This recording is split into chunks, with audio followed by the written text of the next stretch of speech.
freedom of speech, fundamental rights, freedom of conscience, academic freedom, freedom of press, and the right to listen. You're listening to So to Speak, the free speech podcast, brought to you by FIRE, the Foundation for Individual Rights in Education.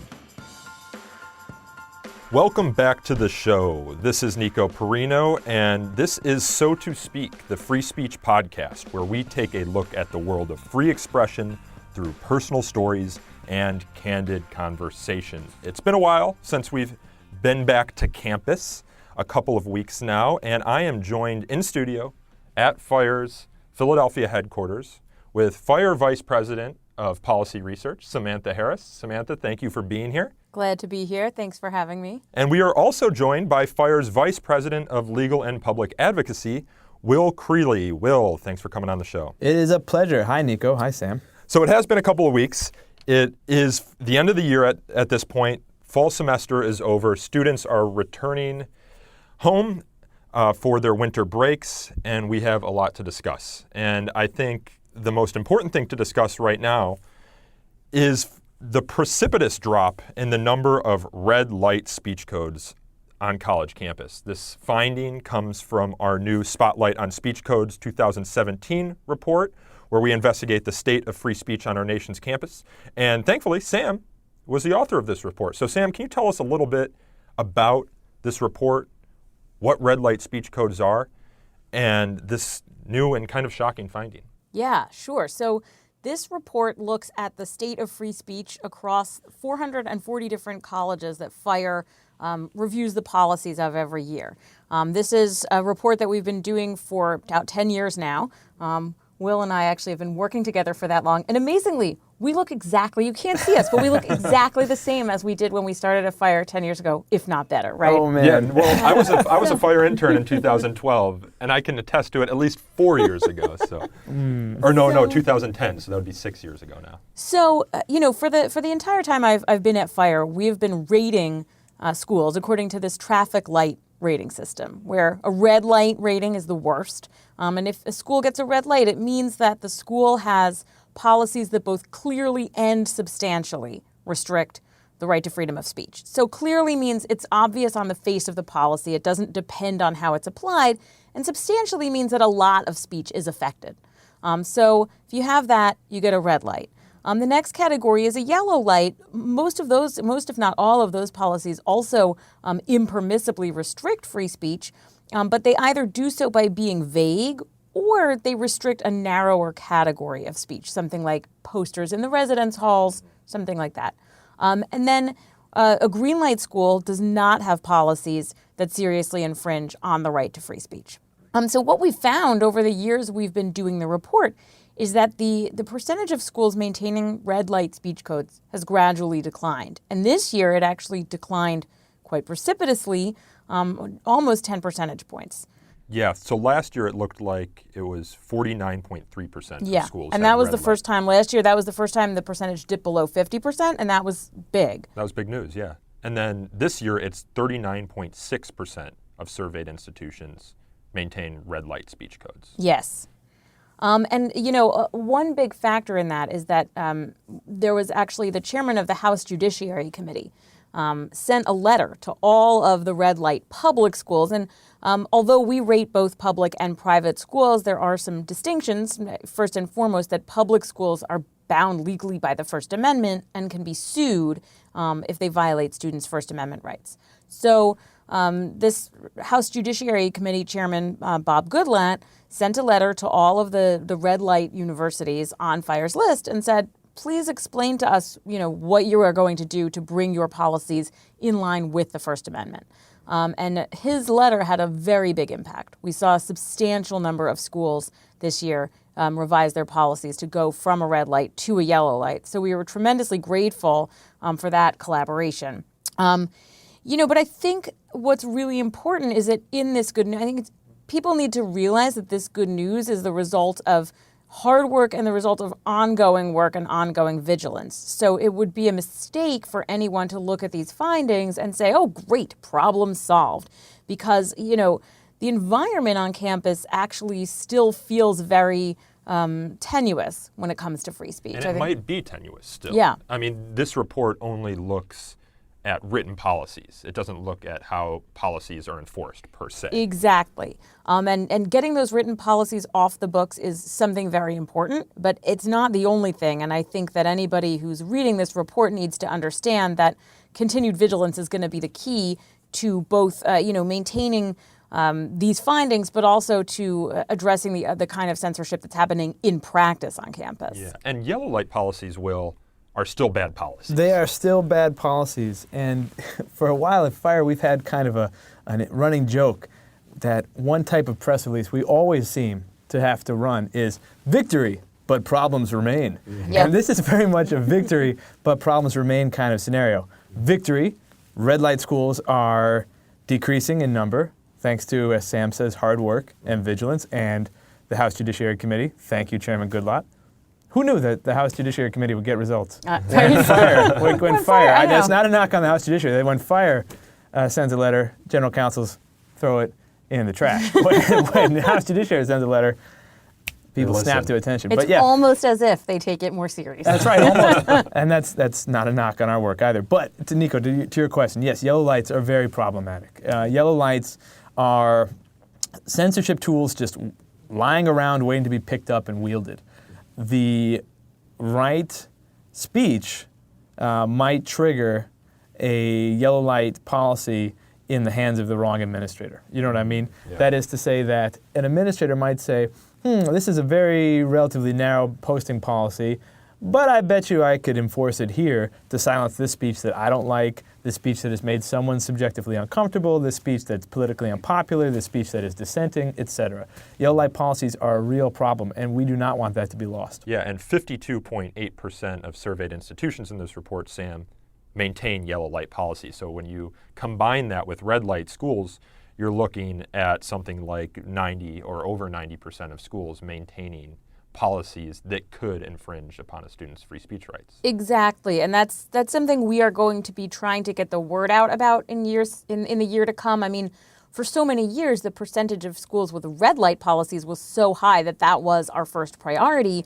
But it's important to understand that yellow light policies are not okay. In fact, they're generally unconstitutional. If you look at the policies that have been revised as part of Fire's Stand Up for Speech litigation project, many of those have been policies that received a yellow light rating. So, schools, we're very happy when schools update their policies and are no longer a red light, but schools that have a yellow light shouldn't think that they're in the clear. I mean, they still risk, particularly public universities, they still risk lawsuits, and they're still censoring student speech. So it's definitely something that we are trying to get the word out about, is that yellow light does not mean all is well. Yeah. Will, one of the things that we see, we have a lot of listeners who are lawyers, and one of the things that when we go and speak on campuses, we hear a lot about is the distinction between a public and private university. And in this report, we survey both public and private universities. For the commoners over at Volokh Conspiracy, Will, why do we do that? There are plenty of good reasons, and I'm happy to give folks a brief taste, although I want to explain this in a little bit more detail later on in the show. But first and foremost, private universities have their own First Amendment right to freedom of association.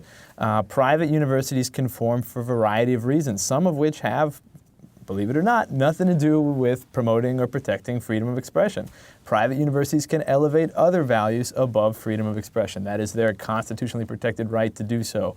The one exception here, and this is where I decide whether or not I want to give you the long answer, the short answer, the one exception is in the state of California, which has a state law known as the Leonard Law, after the bill's author, Bill Leonard, which requires non-sectarian or prevents non-sectarian private institutions. I called it Bill's Bill. I like that, Sam. Let's do that. Bill's bill prevents private non-sectarian institutions like Stanford University, for example, from punishing students for speech that would be protected by the First Amendment at a public institution. But California is the only state in the union that has that law. Private universities in the other 49 states are free to form around whatever set of values they'd like. And for example, in some cases we see universities like Liberty University elevate their faith and the tenets of their faith as they understand it above freedom of expression. Like Brigham Young. Brigham Young is another doesn't let great you wear example. a beard, I believe. Yeah, Brigham Young has all kinds of restrictions in line with the Church of the Latter-day Saints and Mormon teachings. That, again, is their absolutely constitutionally protected right. It's not all religious schools. Schools like Vassar College, you'll note, are what we call warning schools in this year's Spotlight report, because they do not promise students freedom of expression. All we ask for private universities, and the vast majority of them do promise freedom of expression, is that they be clear about what they are offering students before students matriculate, and faculty, I should say, before faculty come to teach at a place. Truth in advertising. Truth in advertising, Yep. exactly. No bait and switch. If Harvard University says that students will be allowed to follow their inquiries where they may lead, Which they do. Then we want them to honor that promise. If colleges like Liberty University say, at Liberty we put our faith above freedom of expression, that students are well informed, and we take that students will know their restrictions on their rights before they go. We just want clarity. Yeah. So private and public universities are baked into this headline-grabbing finding that 39.6% of surveyed institutions, top universities in America, maintain severely restrictive red light speech codes, again, down from 10 percentage points last year. But there's some other good findings in this report, including a rise in the number of green light schools. Last year's report saw 22 green light schools. This year we have 27.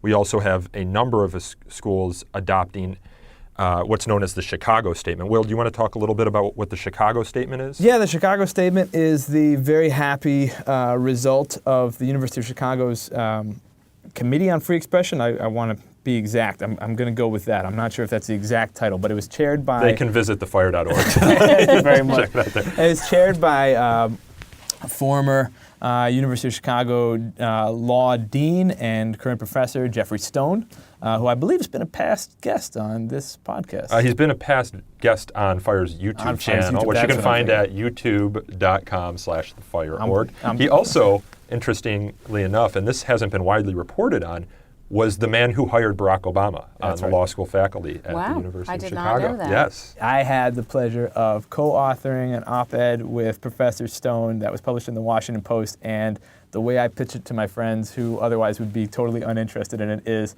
hey, you know the guy who hired Obama? Check it out. We might not have a President Barack Obama were it not for Jeffrey Stone. That's right. So Jeff Stone chaired a committee tasked with exploring the state of free speech at the University of Chicago and recommending a policy statement. And their report, which we now refer to as the Chicago Statement or the Chicago Principles, is a sterling articulation of the importance of free speech on campus. It defends the importance of hearing thought that we may disagree with. In fact, it celebrates the importance of hearing thought that we may disagree with, heralds the act of being challenged intellectually as a prerequisite for obtaining the best liberal arts education one can obtain. I mean, it's really a hell of a statement. I urge everybody to see it. And we've begun to see, with a big push from Fire and Professor Stone himself, other schools or faculty governing bodies adopt the statement.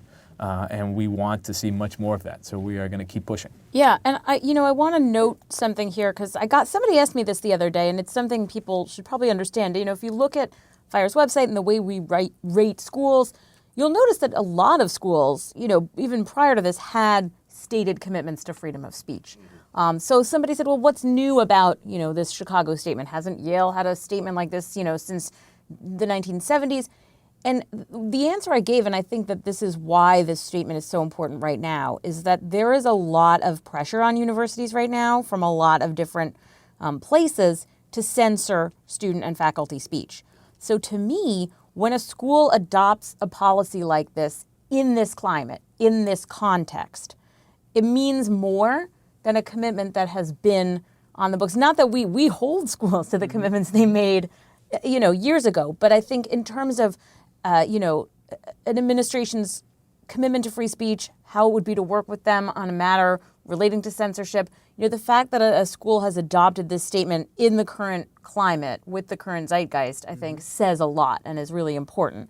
And what we find, and this is true both of schools that have adopted the Chicago Statement and of schools where we've worked with the administration to revise speech codes and to get the school to earn a green light is that I think once schools have that sense of themselves as a place that has taken a stand for free speech, it helps because schools come under a lot of pressure. You want to just to jump in, right? One thing I talk about with university administrators and general counsels across the country is having that policy in place before the crisis hits, before the calls for censorship, before the news reporters start asking, hey, are you going to fire this professor? Or hey, are you going to discipline this student group? If you have that sterling gold standard Chicago statement-inspired policy in place beforehand, it is a real help in navigating the rocky shoals of censorship. It's a pre-commitment strategy. It's like Odysseus tying himself to the mast and stuffing his ears and blocking his eyes to go past the sirens. You know what I mean? So you will not end up crashing into the shore. You can navigate much more safely, and you say, look, this is our policy. We're already committed to it. Let's go. And that's exactly the reason that the University of Chicago formed this committee. When I interviewed Jeff Stone in the summer of last year, he said, this is sort of a goalpost for us to look at whenever we encounter one of these controversies. And he had seen, even last year, before the modern student protest movement that began in the fall, that this was coming. And the president of the university didn't want to be caught flat-footed when that happened. So, yeah, exactly. And it's also a way for faculty, it's something for faculty to mobilize behind. And it's a template.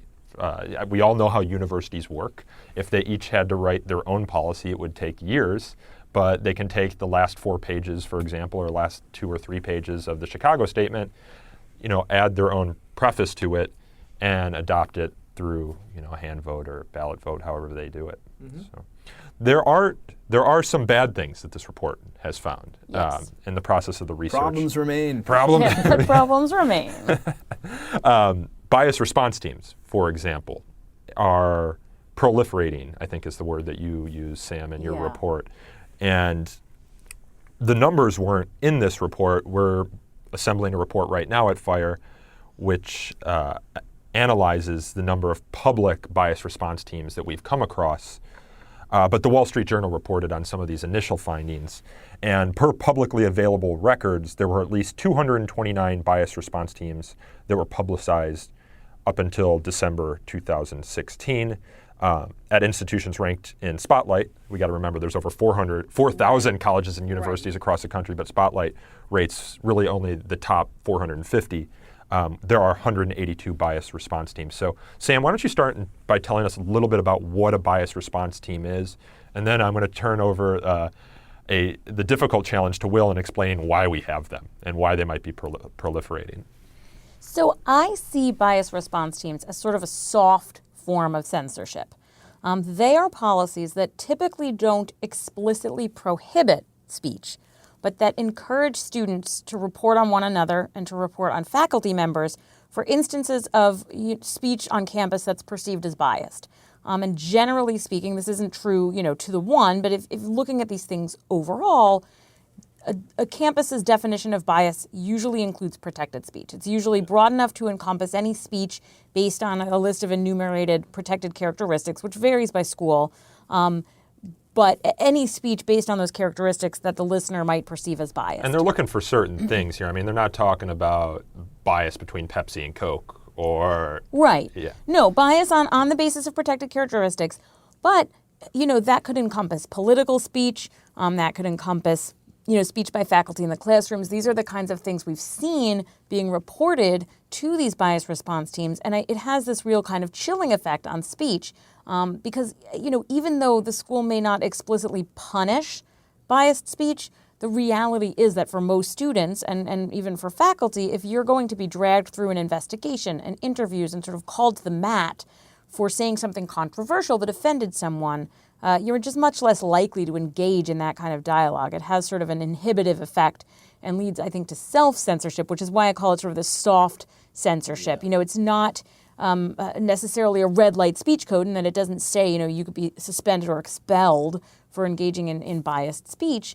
But the impact on, free and uninhibited discourse on campus is very harmful. So what you're saying then is that universities are casting a wide net for the sort of speech they're looking to be reported to them. Yes. Sometimes anonymously, too. Often anonymously. I mean, that's the thing. These things, I hate to I hate to bring up, Orwell, but there is something very big brother. If you read these protocols, that's the other thing that distinguishes these protocols from a lot of other university policies is they are painstakingly detailed, about how students should report bias, to whom, when, all hours of the night, anonymously, and it does have a very sort of big brother is watching you feel, where you feel like, the school's saying, if you hear your neighbor saying this, if you hear your professor saying this, and it just... If you see something, say if something. If you see something, say something. Yeah. Exactly. And I feel like it's just not consistent with the mission of a liberal arts university to have that kind of free and uninhibited discourse if everybody has to worry that if they say something that offends their neighbor, they're going to be reported contacted to the by the bias response team. Well, yes, and Somebody's- that's an interesting finding.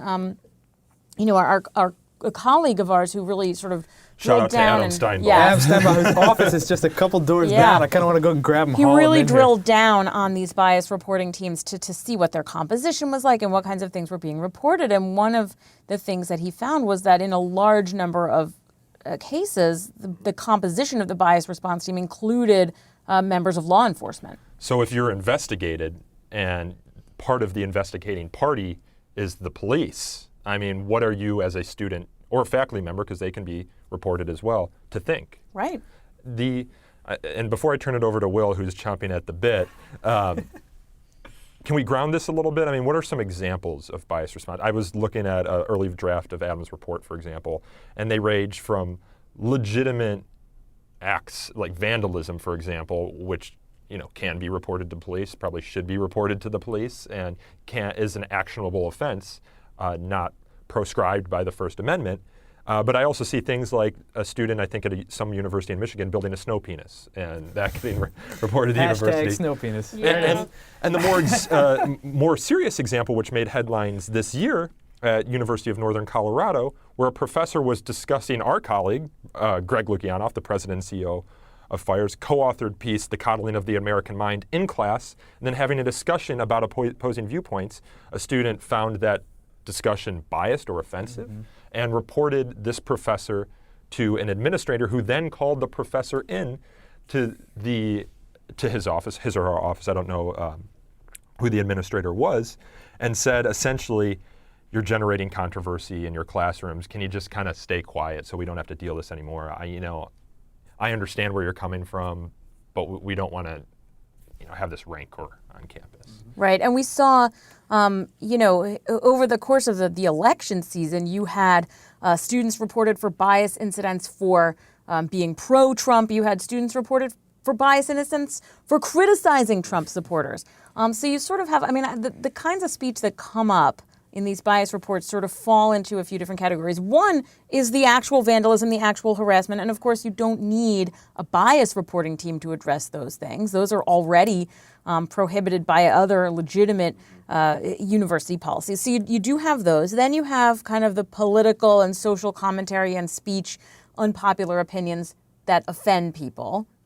And then you have this inexplicable category of penis drawings. I mean, there is not a bias reporting log in existence that does not contain at least one penis drawing. I have a favorite story, but I don't know if I should tell it on here. You have to tell it. I'm now. going to right, say so- right now, we can cut it if we need to. One of the first bias incident, because these things have been around for a long time, but sometime around 2007, 2008, we started noticing some schools were actually posting logs on their websites of the incidents that were being reported. The good old days. Yeah. That's great. So one of the very first ones I found was from Skidmore College. It was from maybe 2008, 2009. And one of the reported bias incidents was penis drawn on whiteboard next to words, "The cock nest monster was here." And I just look, it's 8 years later. I'm still joking about it. It's a classic. It's a classic. I remember being an 18-year-old in college and walking across whiteboards with penises on them. I think you're not living in a college dorm room if you don't see one penis drawing on some guy's whiteboard. Yeah, but it's like you have these categories, and then the penis drawings. And Teachable moment. Yeah, we actually had a case earlier this year at the University of Delaware where a student got in trouble for drawing a penis or the student group got in trouble for a student drawing a penis on a free speech ball. On a free speech ball. My joke is that free speech ball, free speech wall, whiteboard. within about 5 minutes of that space becoming open for public expression, a penis will magically materialize. Nobody ever sees it being drawn. Nobody knows who did it, but it comes with the territory. You gotta have a free speech penis on the free speech ball, That's right? right. No, you can cut that. Hey. Wow. I think we'll leave that All one right. in. All right. Will, I'm going to Yeah. turn it over to you. Why do we have these? I just want to make a couple points here, right? So I think we have these because universities are looking for a way to communicate to students that they are taking action against speech that students find subjectively offensive, unwelcome, unwanted, etc., without running afoul of the First Amendment, without getting a letter from FIRE or other civil liberties organizations. And that's a very difficult line to toe. And one thing I want to underline for our listeners here, Sam was talking about the fact that bias response teams can lead to self-censorship because of the negative consequences associated with finding yourself reported for a quote-unquote bias incident. Or even feeling like you're under surveillance. Well, hang on. So I want to make clear that perhaps the most troubling aspect of bias response teams is the official involvement of the university. We talk a lot internally here at FIRE about what we call the quote-unquote strong student model. That is to say that students are strong enough to live with freedom of expression. They are strong enough to withstand the slings and arrows of criticism that will come from their peers and even their teachers and the general public if they have an unpopular opinion. If you are a student who believes in white supremacy and you go around saying as much and people criticize you and you come to FIRE and say, hey, my First Amendment rights have been violated, we'll say, actually, no, this is the marketplace working. You have an unpopular idea. You are going to be criticized for it, right? So that kind of social sanction, I think, is distinguishable from having the university haul you in for an official meeting for running afoul of some policy that suggests to students that your speech is somehow actionable, that there needs to be an official consequence or an official, even official conversation. Yeah, can I just jump in Please. here with a quick phrase Yeah. that actually David French, who's FIRE's former president and now a National Review contributor, you can read his writings in a lot of places, but he had an editorial on bias response teams a few months back in which he used a phrase that I think is particularly helpful to describe and really encapsulate the phenomenon you're talking about. He called it process as punishment. Right. And I think that that's a great description of the problem you're talking about. That's right. It suggests to students that instead of telling someone, hey, I disagree with what you're saying, or you know what, I'm actually fully opposed to white supremacy, they say, well, the best way to do it is to file an anonymous report and have somebody else take care of it, the higher ups, the administration. And that, to me, is a real problem. I think it teaches students the exact wrong lesson about how to confront speech they don't like. And as Sam was saying, one type of bias response incident that I think Sam and Adam Steinbaugh saw repeatedly is political speech being reported as bias incidents. Out in the quote-unquote real world, beyond the gates of campus, there's no bias response team. You call 911 and say, hey, there's a Trump supporter on my block and he's driving around with a big Trump bumper sticker and I do not like it because I disagree with Trump. They're going to say, have a nice day. That's it. That guy's not getting hauled into the police office for a conversation about how he has the wrong views. And the last point I want to make on this, and I could go on all day, but the last point... Please do. You're on a roll. The last point is the old rejoinder to civil libertarian concerns in a variety of contexts, and specifically in search and seizure contexts and privacy concerns, is that if you haven't done anything wrong, you've got nothing to worry about. If you have nothing to hide, then these intrusions upon your privacy shouldn't be any concern of you, right? I mean, that's right. You just walk the straight and narrow, and you'll be fine, pal. That is noxious to a free society, and particularly in the marketplace of ideas. You're telling students that there's a right way to think. If you run afoul of it, you're going to get hauled in for a conversation. I'm glad you bring that up, Will, because we talked with Glenn Greenwald on an earlier podcast, I think back in May or June, where he talked about a bunch of studies that showed the chilling effect of even the perception of surveillance. He said people were surveyed sitting in a room with just a picture of an eyeball on the wall. Right. And even if just that picture on the eyeball with no mind behind the eye, people spoke less candidly. Can I just jump in? This is the problem that I have from a civil libertarian perspective, since it's December right now, and we're going through the holiday season with the elf on the shelf or the mensch on the bench. Creepy. It is creepy. It is teaching students about life in the surveillance state, or young children, pardon me. Although now I have a Well, two-year-old. my young children live in a surveillance state. I'm not going to. That's right. I'm like, free speech, not in this house. Yeah, that's right. Anyway, yeah, we should have checked the studio for books before we got started. But yeah, no, that's my thing, right? It just tells students that mind your P's and Q's. And at college, of all times and places, as FIRE constantly says, that's the time when we want students to take their P's and Q's and throw them up in the air and see what sticks. So, Yeah. Well, you have both brought up Donald Trump so far. Will, you did in the context of biased response teams, because we're seeing a lot of, we have an internal way that we track news here at FIRE called News Desk, where we send around interesting articles about what things that are happening on campus. And one of the things we're seeing right now is a lot of student protest surrounding Donald Trump and a lot of demands from certain students that an administration do something in response to his presidency or in response to students who might be vocal supporters of him. In some cases, universities are setting up bias response teams to respond, and students are submitting bias complaints or bias reports. And we have a lot of university presidents or faculty leaders or leading administrators on campus making statements either that are supportive of free speech in the marketplace of ideas or that might be a little shaky on those grounds. What have you, and either of you can chime in here, seen post Donald Trump's, after Donald Trump's election? For what have you seen for campus speech? where to start? Sam, you want in on this one first, or I can You jump can off jump there? in. Yeah, I will say I've seen a couple things. First of all, a lot of nervousness on the part of both students and administrators about what a Trump administration might mean for freedom of expression. I think that remains to be seen. I think that given the president-elect's rocky relationship, as expressed on his Twitter feed, with basic precepts of freedom of expression, I think this is a nervous time. And what have we seen on his Twitter feed for those listeners not calls familiar? to quote-unquote open up the libel laws, suggestions that Jail burning a flag burners, yeah. not only jailing them but revoking their citizenship. I mean, it's hard to know what's signal and what's noise now. I guess we're going to learn a lot. Right. Post-January, was it 19th? So perhaps by the time folks are listening to this, I'm sure there'll be a couple other tweets knowing the rate. He has mentioned something about free speech on campus before, but it was just an aside, so it's hard to see where he comes down. I think what I'm hearing from administrators is a lot of nervousness. There was a suggestion for a while that Ben Carson would end up as Secretary of Education, and Carson, who's now head of Housing and Urban Development, had made some intimation in interviews when he was running for president that left-leaning professors should have their funding cut, or those kinds of ideas should be banished from the academy. I mean, which of course would keep us in business, for the next 4 years, and we'd probably have to staff up, Yeah. So I think there's just a lot of uncertainty about what a Trump administration is going to mean for free speech on campus. So we're all kind of staying tuned. And with regard to students, we've seen fascinating things.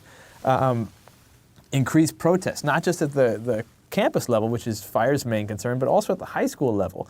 Angus Johnston, who is a professor of student activism and runs the I think a must-follow Twitter feed. I think it's at Student Activism. Yeah. Has pointed out that he thinks, from his informed vantage point, that students are protesting now more at the high school level than they have since the 1970s, which is fascinating. So maybe long term, this energizes students on the left to protest, to re-embrace the First Amendment, to think, hey, maybe running and telling the authorities to fight my free speech battles for me isn't a great idea.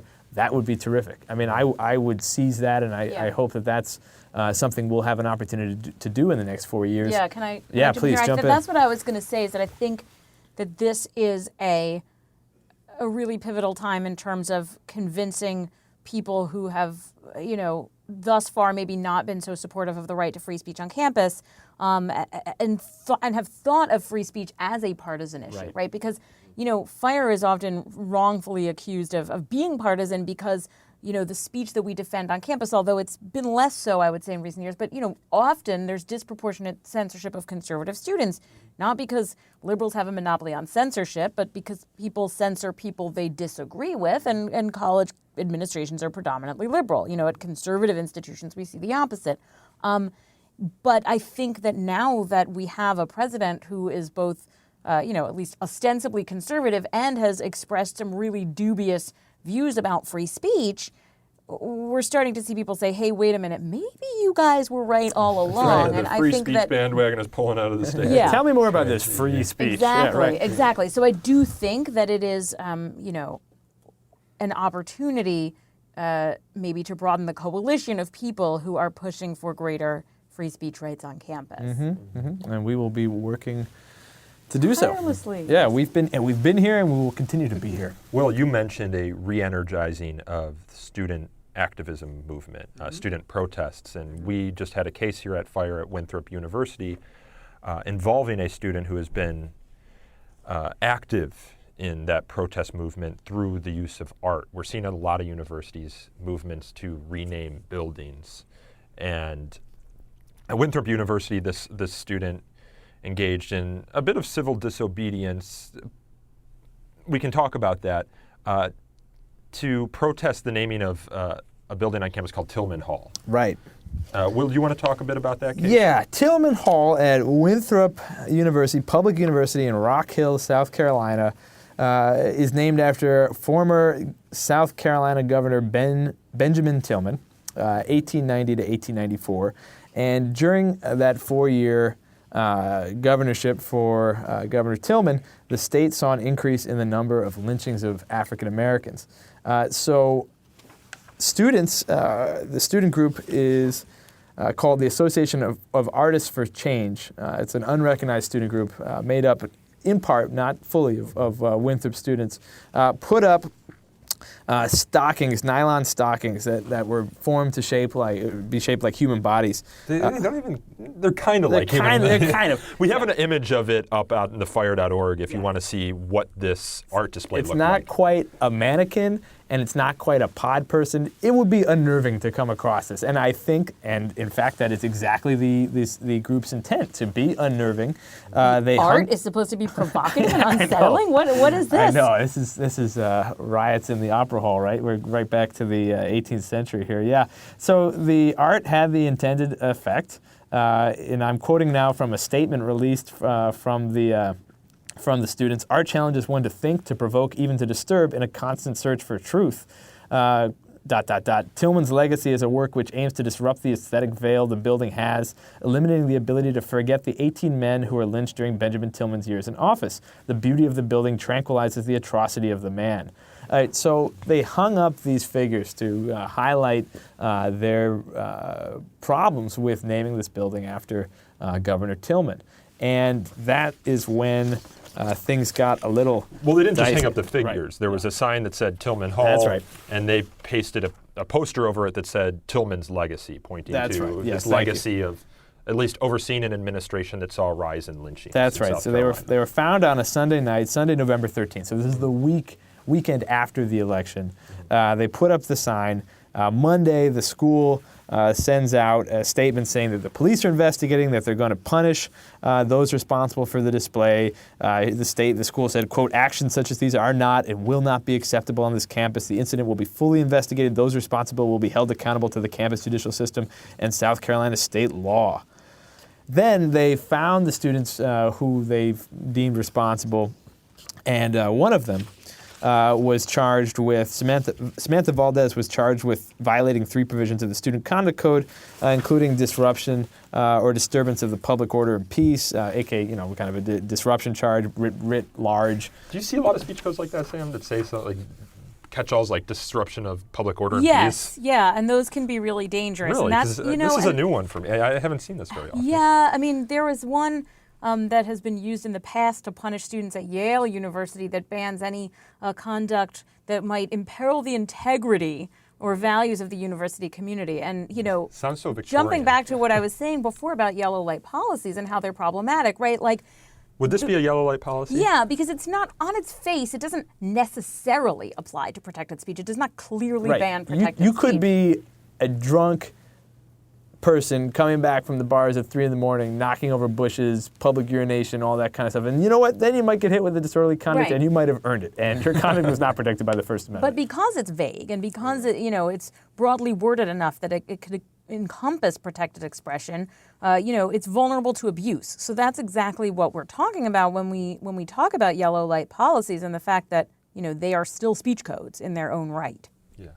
Yeah, so disorderly conduct, disruption of the peace, and again, for what should be properly considered protected speech, or at least considered with the intent of the statement. I think that's an important factor here. So FIRE wrote a letter joined by the National Coalition Against Censorship, ncac.org, our good friends over there, pointing out to the university that properly considered this should be protected speech.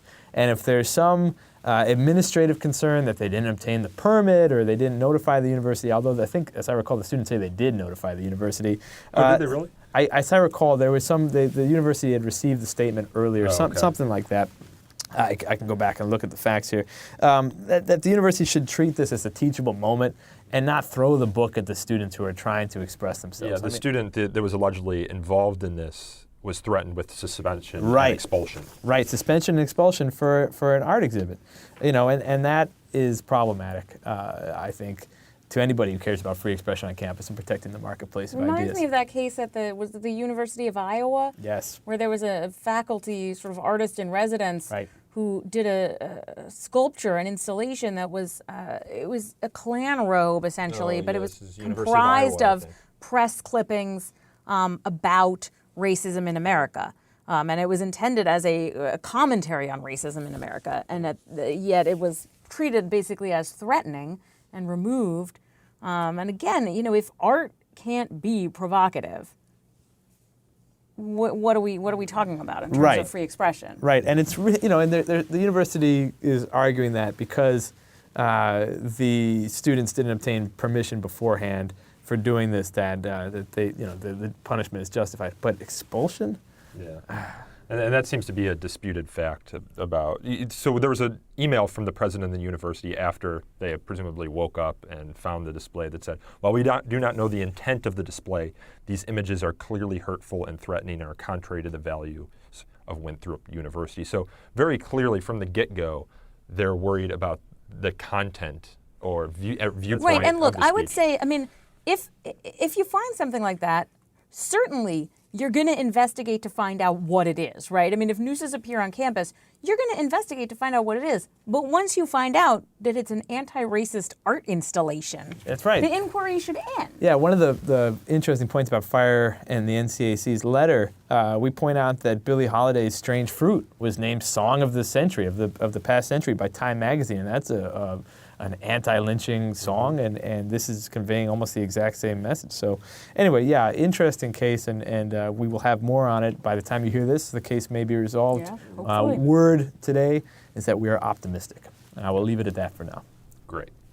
Well, hopefully those students' rights remain protected. I want to turn now to another trend that we're seeing on campus regarding the use of security fees by college administrations to prevent controversial speakers from appearing on campus. And I should say, that's not the way the university frames it, but that's the way it's perceived by student groups who have these fees levied against them, and it's the way it's perceived by FIRE. We saw this on a number of occasions, and we sounded the alarms about it at DePaul University, where they required Milo Yiannopoulos, sort of a bombastic alt-right contributor to Breitbart, to have 16 security officers on hand when he appeared at DePaul University. Well, in case we have any non-constitutional lawyers listening, let's sort of lay out the basic legal principle here, at least with regard to public universities, which is that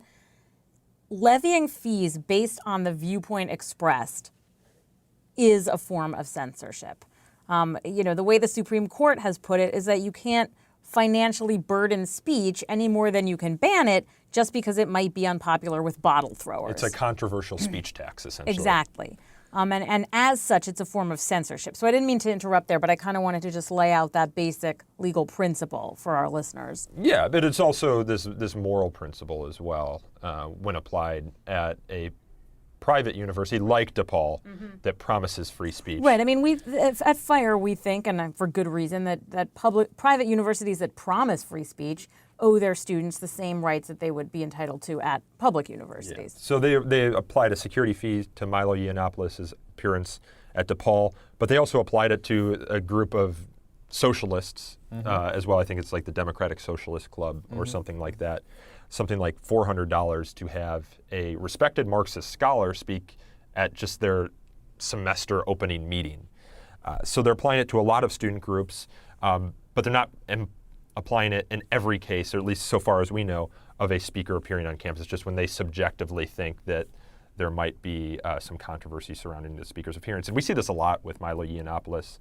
About a quarter of my inbox the past month has been Milo Yiannopoulos. Yeah, and we see it with Ben Shapiro as well at California State University, Los Angeles. And he filed a lawsuit in response that raises some really interesting free speech questions that I'm going to ask you, Will, to take on as you exhale. Yeah, I mean there's a lot going on in the Ben Shapiro lawsuit. There's just an order from the court on that suit. I'm not going to sort it all out and here. Ben Shapiro is former Breitbart contributor. I don't know where he is now. Commentator from the right side of the spectrum. I guess that's a decent shorthand for him. Yeah.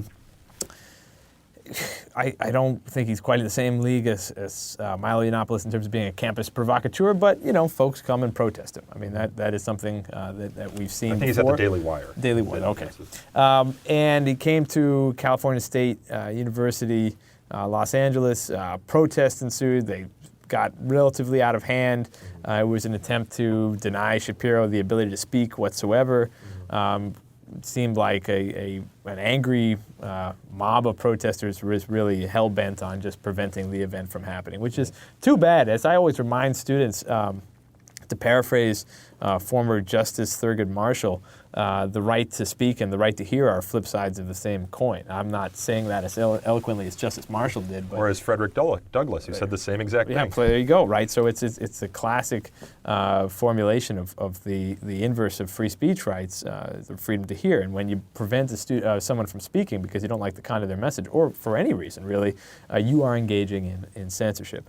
And the university has an obligation, a public university has an obligation to prevent that result, to prevent the mob from taking over and silencing someone who wants to speak. I was actually poking around a little bit in the case law before this podcast, and what's interesting to see is that principle gets a lot of its jurisprudential definition and heft from civil rights era cases, where you would have peaceful protests, an angry mob, and instead of dealing with the angry mob, the police would take the easy out and say, "Okay, protesters, this thing is getting ugly. You got to go home," right? And the Sixth Circuit, in a more recent case, summarized it says the civil rights era cases tell us that police cannot punish a peaceful speaker as an easy alternative to dealing with a lawless crowd that is offended by what the speaker has to say. Seems to be exactly what's happening at too many campuses right now.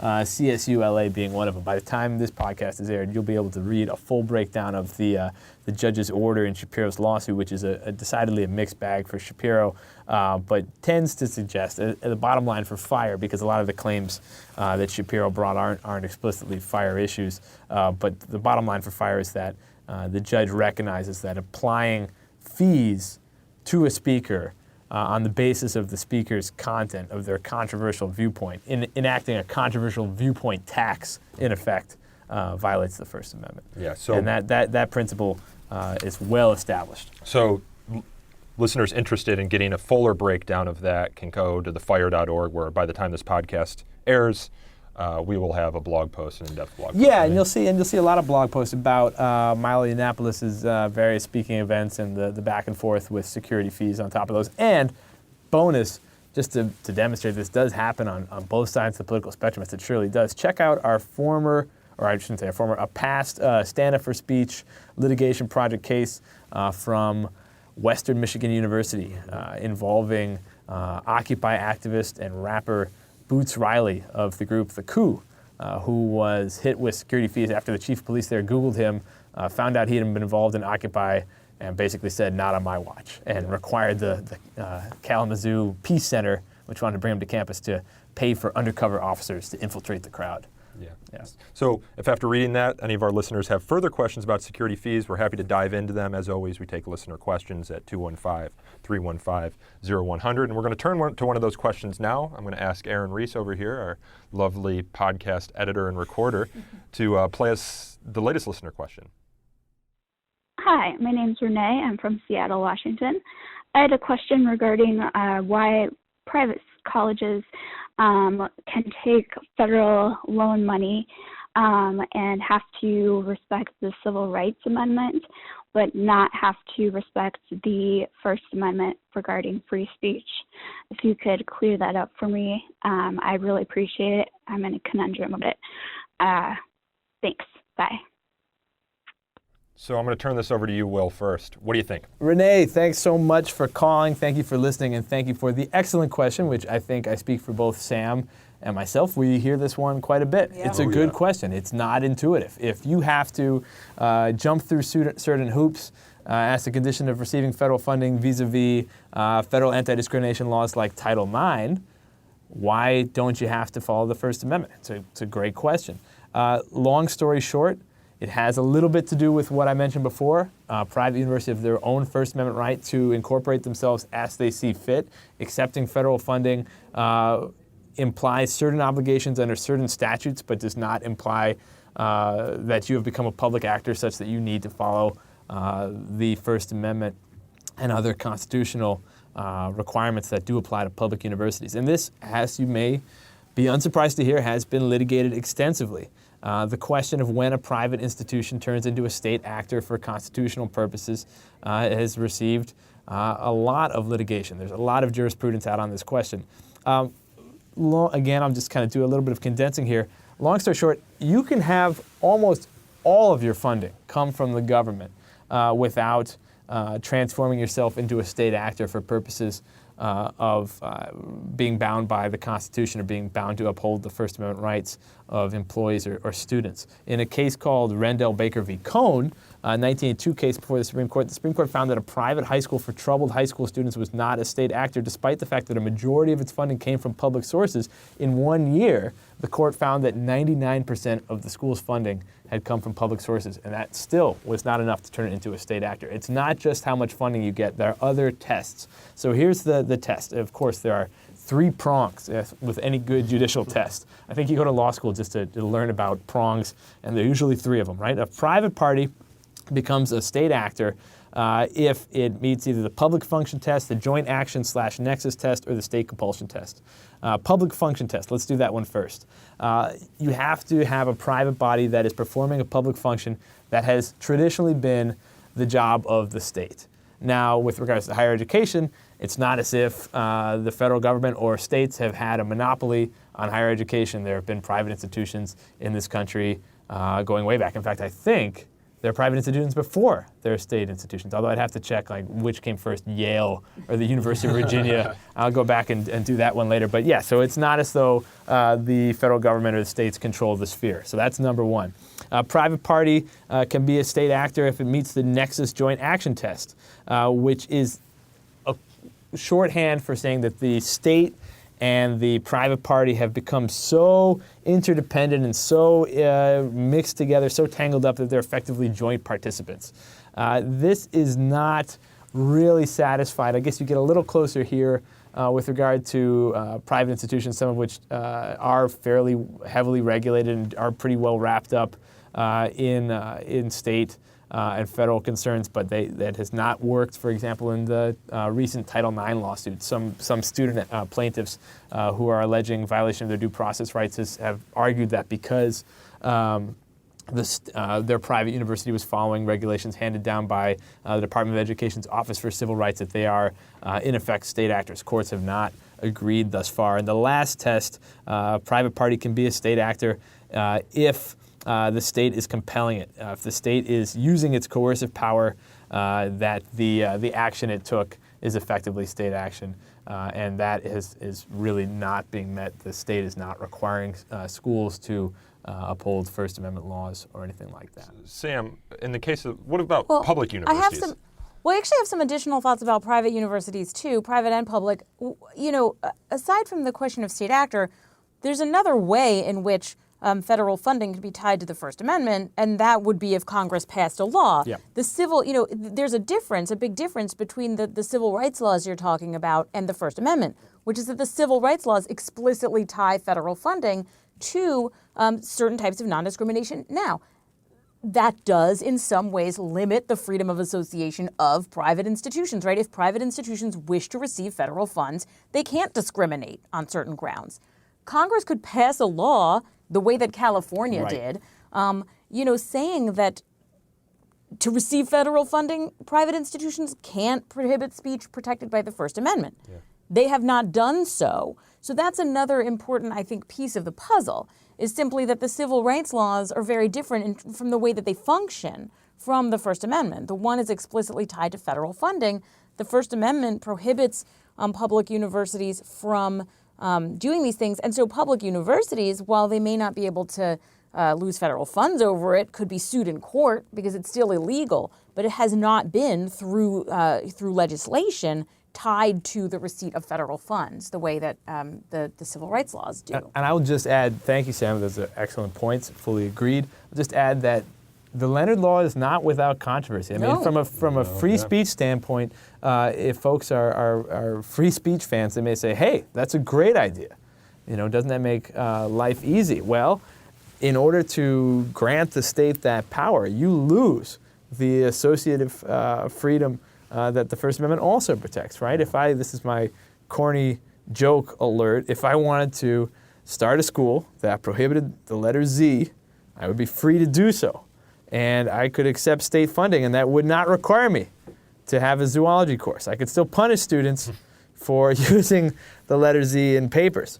And if I lost that right, if all of a sudden the acceptance of, say, students who have federal loans required me to uphold the First Amendment, I would have lost some of my own freedom to establish my own private association, my own university. And I think that that's a serious trade-off, and one that a lot of people have a lot of reasonable and principled objections to. So great question, Renee. Sorry about the long answer. But it does inspire me. It's a good question, though. It's a great question, and it inspires me. I realized in responding to it that FIRE does not have a good, pithy answer for this up in our blog post, best that I could find. And if I can't find it, haven't been here for 10 years, it probably doesn't exist. So we will write one. So I want to say, Renee, thank you for the homework. And thank you for the assignment. Great question. Please keep listening. Yeah, thanks, Renee. And if we didn't clarify it enough, again, you can submit another question at 215-315-0100. And I do encourage other listeners who have questions for FIRE staff about our issues or our scope of issues to please give that number a call. Again, 215-315-0100, and we will try to answer it to the best of our abilities. Yeah, if you want to yell at me directly, I'm will@thefire.org. I am standing by. Well, we have to run now because it's actually FIRE's holiday party today. We have an all-staff meeting, which Will is emceeing, so he's got to run to that in a few minutes. But I want to thank you for being here, and Sam, thank you also for being here. Great conversation. Yeah, thank you. This was a lot of fun. This podcast is hosted and produced by me, Nico Perino, and edited and recorded by Aaron Reese. To learn more about So to Speak, you can follow us on Twitter at twitter.com/freespeechtalk, or like us on Facebook at facebook.com/so-to-speak-podcast.